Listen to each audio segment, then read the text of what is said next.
నమస్తే, నేను మీ journalist Madan Mohan. Welcome to our Madan news channel. Banaganapalle నియోజకవర్గంలోని సంజామల మండలంలో పాలేరు వాగుకు వరద పోటెత్తడంతో నీట మునిగిన పంట పొలాలను పరిశీలించిన రాష్ట్ర ఆర్ఎండ్బి మినిస్టర్ బీసీ జనార్దన్ రెడ్డి ఈ మేరకు అక్కడికక్కడే స్పందించారు. తీసుకోవాల్సిన చర్యల విషయమై అధికారులకు అక్కడికక్కడే ఆదేశాలను ఇవ్వడం జరిగింది. లాస్ట్ టైం కూడా మన వాళ్ళకి ఏం చేశారంటే వాళ్ళు ఇళ్లలో కూర్చొని రాపించినారు.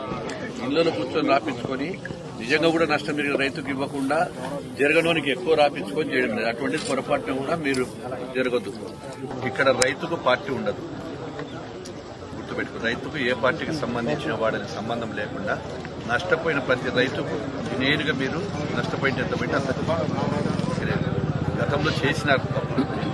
సరే, అది చేసిన దానికి నేను మిమ్మల్ని బాధ్యులను చేయడమా కరెక్టా కాదనేది గతాన్ని అనుకునే దానికంటే ఇప్పుడు మనం కరెక్ట్గా ఉండడం మీరు చేసుకోండి. సంజామల 10 హెక్టార్స్, ముచ్చలపూరి 10 హెక్టార్లు, ఎగ్గోని 20 హెక్టార్లు.